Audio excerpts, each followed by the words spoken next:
Alrighty, what's going on, boys? Welcome back to a brand new video. So today we're on, I'm not actually quite sure how you pronounce it. Is it Procworks or Procworks? It's a Snowcross Championship Series. This is round 2 of the series. Yeah, we're just going to be giving the track a go, a little bit different. I was going through mods, just trying to find a different track, and I saw this. I was like, okay, we could give this a go. Then I tried to find if there was actually snowmobiles, and we actually found some. So we're going to be giving them a go in today's video. Right, adding onto the track, somewhere around here I think. Actually sounds really nice if I get on the clutch here. The idle actually isn't too bad. Quite a nice sounding snowmobile. So I recorded this yesterday, and I realised that one of my stream things popped up. My just like one of my little pop-ups I have for my stream popped up. So I basically had to redo the entire video. So here we are. I did it really late last night. I wanted to just sort of get it recorded and then edit it and everything today as recorded.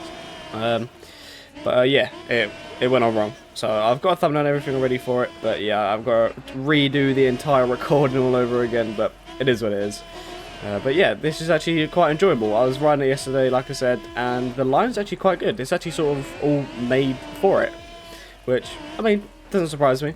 Don't think anyone else is really going to be riding this on like a normal motocross bike, but sure some people out there will. But I think the modelling, actually everything on this bike is actually really good. Like your legs and hands and everything aren't all over the place. There are some models out there that are like just don't work. Like your hands are like just like flowing across the bars and everything. But yeah, this actually is surprisingly good. Like the modelling and everything is actually surprisingly good in it. So that's rather interesting. I'm not actually quite sure who made these. I can't actually remember.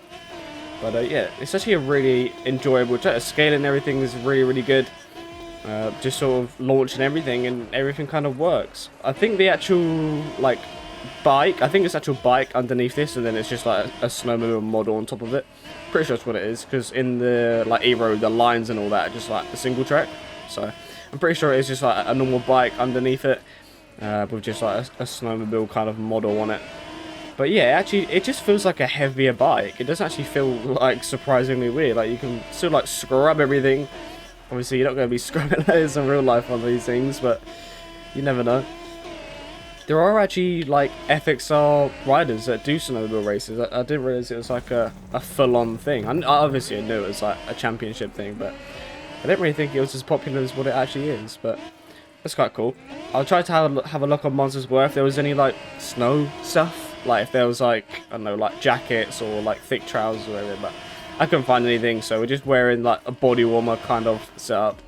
But yeah, there are freestyle ramps as well around the side, so we'll have a look at them as well at some point. We'll see if we can try and hit a backflip or something on them. That'd be quite interesting, see if we can do that. I think it's like a little loop.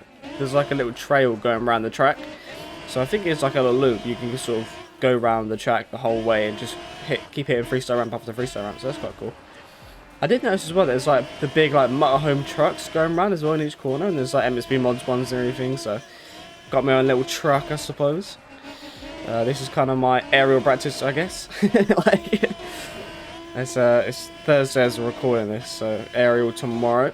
Need to put a bit more grind in Supercross. I've been doing a lot of outdoor practice. I feel like a lot of people have been doing a bit of outdoor testing now, just trying to find what works, what is actually enjoyable. I've been riding the gas. I do like the gas, but I don't know. It's one of them things where it's like, yes, I enjoy it, but will it actually be a competitive bike? I don't know. I feel like just because the Husky and the KTM are so OP this year that it's going to be kind of just the same thing.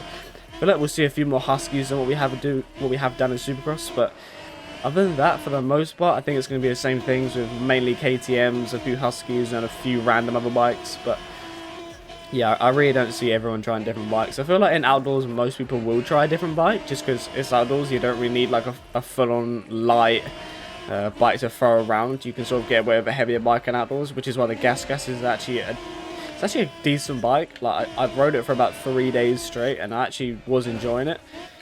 But then I went back to the KTM just to try it, and yeah, sort of like night and day difference really, which is annoying because it would be nice to ride a different bike. It'd be nice to sort of try like a KX. I kind of like the model of the KX. I like the gas, but it's just unfortunate you can't really race them. They're not competitive bikes, and I'm not like the fastest guy in the world to the point where I can get on any bike and still be really good. They're sort of, I could still like qualify and everything. I think I'll still be fine qualifying. But yeah, it's just like the actual races. Like, can I be quick and consistent and all that on a bike that isn't the quickest bike? So I don't really know. I think we'll probably end up sticking to the KTM.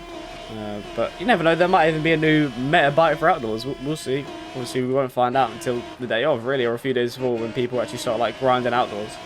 Because you have to sort of go like outdoors supercross to try and, you know, get the flow back for supercross after riding outdoors for a while. So yeah, it gets to that point where you got to sort of like, okay, enough outdoors, back to supercross.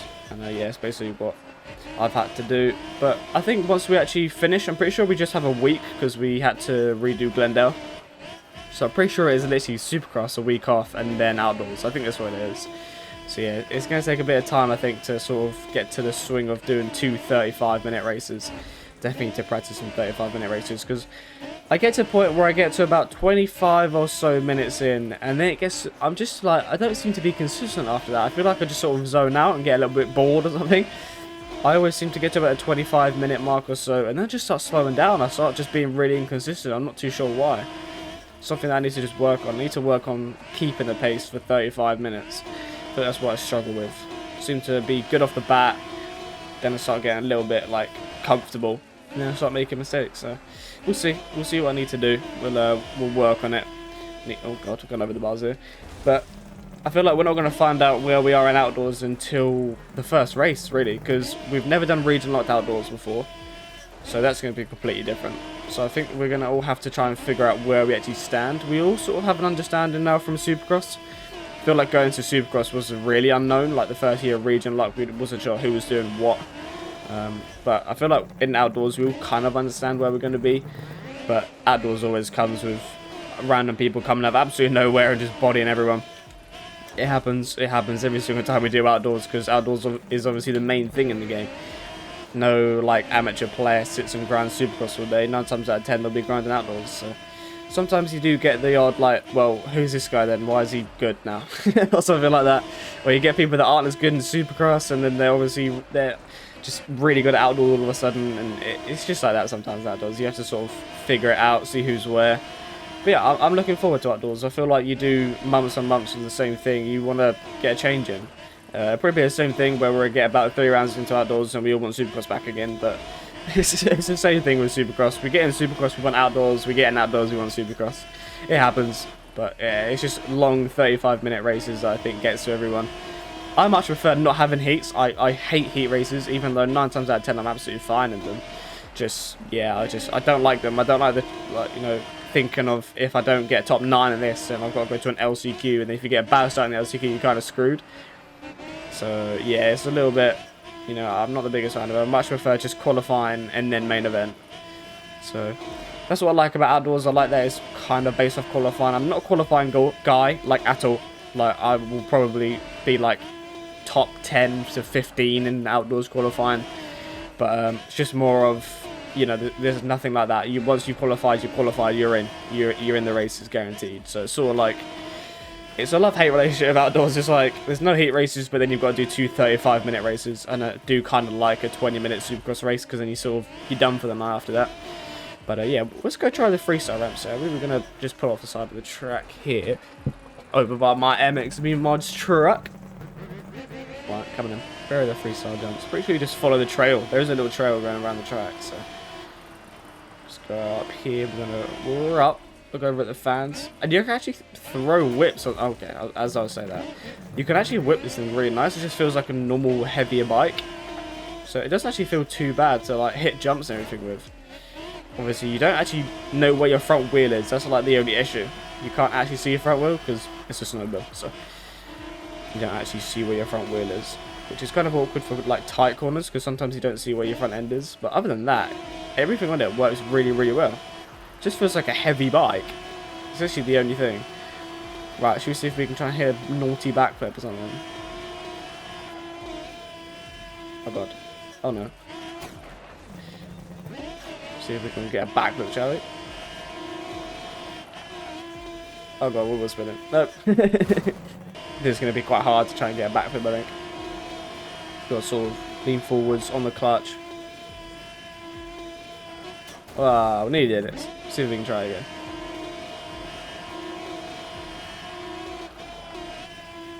Definitely going to rotate.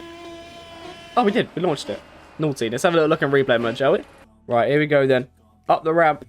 On the clutch. Leaning back. Well, forwards and then backwards. Oh, mate, what a naughty backflip. Oh. Nice and steady. Did we under-rotate at all? Because I thought we was under-rotating that. Oh, it was kind of perfect, if I'm being honest. We kind of got that kind of perfect. I'm not going to lie. That's pretty clean. Alright, boys. Well, I think that'll do it from me in this video. If you guys do want to give this all a go, it's all free on mods. Bikes, track, everything's all on mods. But yeah, I appreciate you guys watching. Like, subscribe. And I'll see you guys in the next video. Peace.